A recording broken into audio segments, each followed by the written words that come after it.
Hello students. Today we would be discussing about note taking. I would like to begin with a quote by Neville. Note making is an advanced process that involves reviewing, synthesizing, connecting ideas from the lecture or reading and presenting the information in a readable, creative way that will stick in your mind. I would want you to ponder on the last phrase because note making is all about keeping the most important relevant information in your mind. To move on, we would see how and when do we use it. This is to prepare for your exams. You can make use of notes, and then for your tests and tutorials.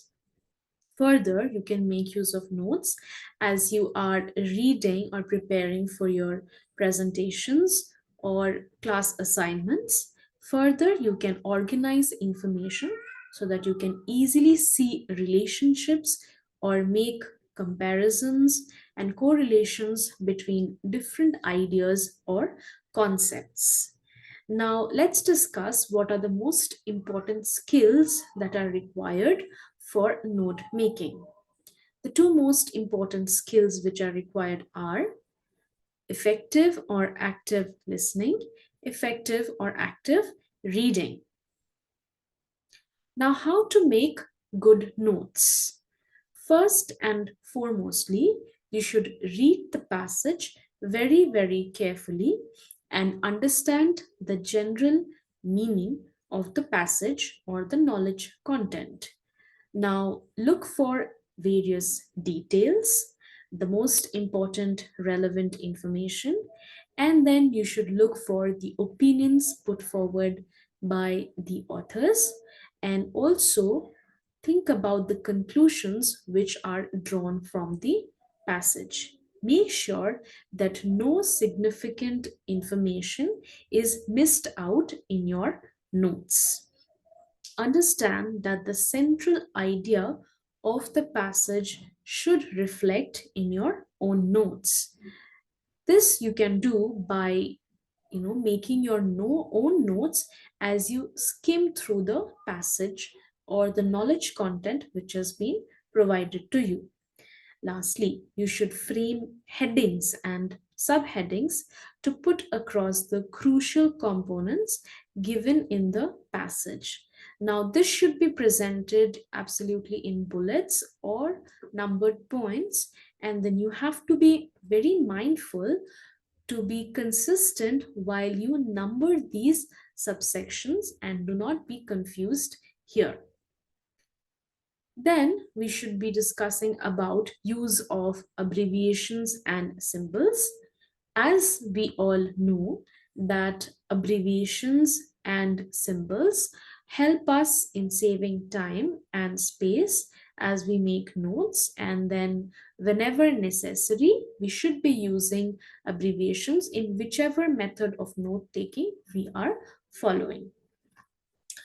Then it is advisable to follow the standard forms of abbreviations, and then we should refrain from creating new as in random abbreviations, as it may lead to misreading and confusion when we come back to our notes for either reviewing or revising for exams or so on.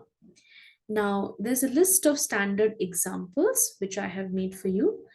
For example, UN is used for United Nations, WHO is made for World Health Organization, OPP for opposite, government, GOVT is used, ETC is used for etc. DPT is used for department. So these are some of the common things which we use in either our daily conversations and also as we write or take notes. So these are the points to remember as you summarize. Now, summary is usually one third the length of the original passage. And then ideally, the summary must provide the relevant information in the exact same order as it is given in the passage. So your notes should have the exact order of the information which was there in the passage. Don't mix up with the order which was given in the passage. The summary should be crisp and to the point and without missing out any relevant information which was there in your knowledge content. Now, in the view of making it crisp, do not miss out any relevant information. That is one of the things which you should keep in mind. And then lastly, it is also advisable that you don't copy from the passage, as in don't lift exact sentences from the original passage. Then you have the Cornell method, which we would be discussing now. As you can see in the diagram provided to you, the paper or your notebook can be divided, or the page can be divided into two halves. And then in one, you have to talk about the major highlight or the topic which you are writing about. And in the other section, the right hand side, you talk about the various key ideas, key concepts which were being taught to you, the author, the texts, the relevant information about the text, and then there is a reflection at the end. See at the top, bottom, you see a space there. There you can summarize the entire thing which you have talked about in the first two segments. So this is what you can do in the Cornell method.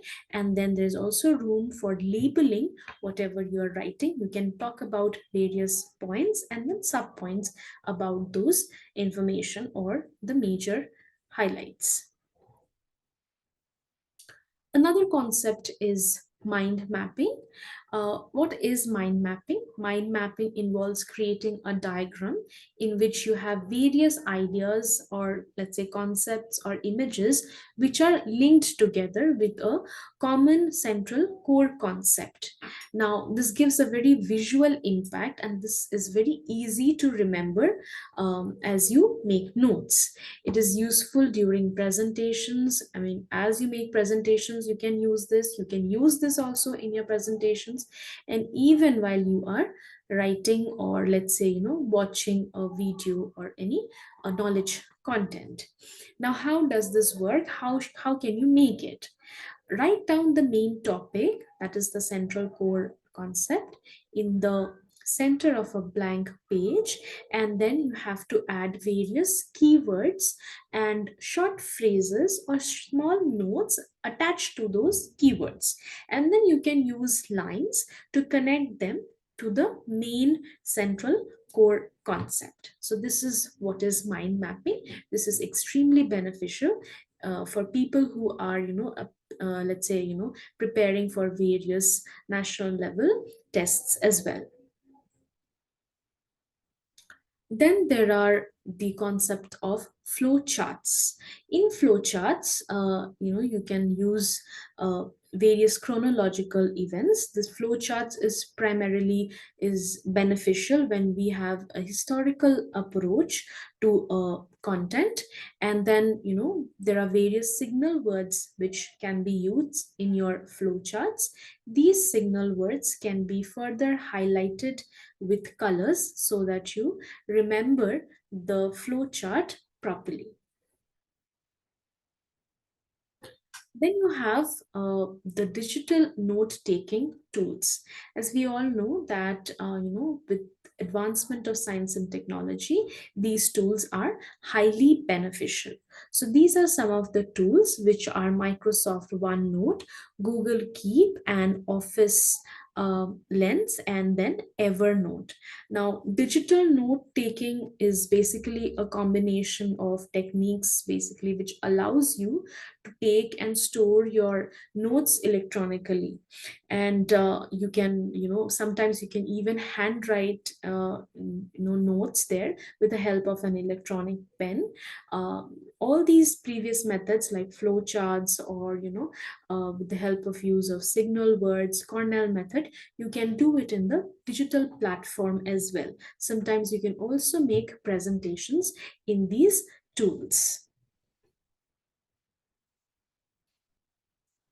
Then, lastly, we would be talking about note making format. To begin with, in this format, one should always think of a very apt title, the title which should essentially reflect the core message in the passage given. So the headings which are provided in the note making format are the most important topics, the most important information, and then within those headings you can give in various subsections or subpoints which can be your supporting points. So roughly per major point, you can give about 3 to 4 supporting points. Now, at the end of the entire note, you should always provide a list of abbreviations that you have used. Thank you.